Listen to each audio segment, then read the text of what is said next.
I'm Sharon Madsen. Welcome to Council Update. Today we're going to talk about the city budget. Joining me is Councilmember Lorraine Mills. Now at the September 7th meeting, Council adopted the preliminary budget and levy.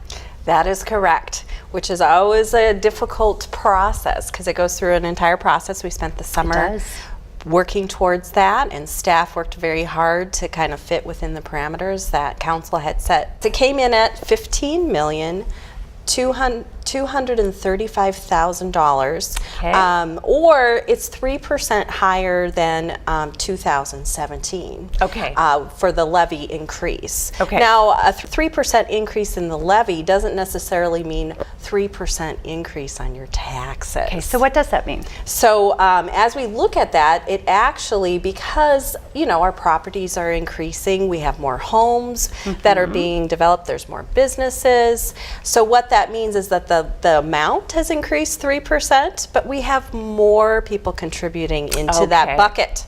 And so people will not be seeing necessarily a 3% increase on their taxes because the actual amount that the city will be assessing is actually going down. Oh, well, that's good news. That is good news. But people will see a small increase because their properties have increased. Sure. So that's where the increase will actually come. So, on average, people in Cottage Grove will probably see approximately $6 increase because their property has increased in value. And that would be on an average medium priced home in Cottage Grove, which is about $225,000. Correct. So if you're below that, it might be a little less. If your home is above that, it could be a little more. Yep, and some people might even actually see a slight decrease depending on how everything comes out.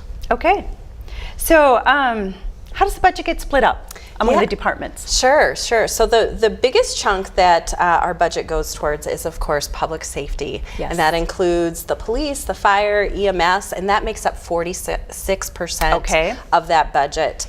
And then next is public works. Because, with lots of roads, we've got the water infrastructure, and that's about 19%. And we are a community of parks. Yes, we are. And so parks and recreation comes in next at about 14% of the budget. Little tidbit, if you don't know, people in Cottage Grove have a park. Almost everyone has one within a quarter mile of their home. Yes, and we have lots of acres of park area, so that's fantastic.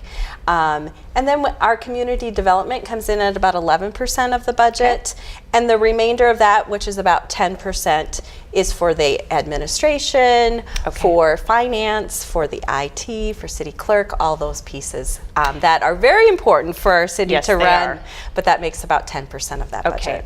And then this year, only one staffing person was requested in the budget, and that was in our community development department. That's correct. So that was a small increase, but really the staff did a good job of going through and looking at all their expenses and keeping it where it is. And then this year we tried something new to help get the information out to folks, and that was using our technology tools. Yes, and so we had a Facebook Live budget event that occurred, and I believe that's still available. It is still available. So they could go on Facebook or on the city's webpage. Would they find it on the city's webpage? They will.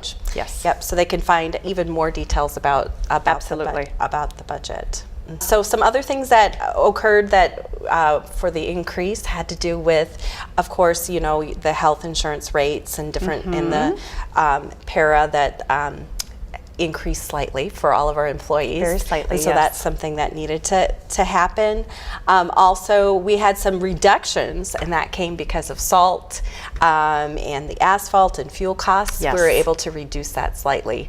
Good. So that was great when we looked at that, so we could use those monies in other areas as well. So all the details for the budget, you can find the preliminary budget on our website, and if you want more information, you can contact the city's finance director, Robin Rowland.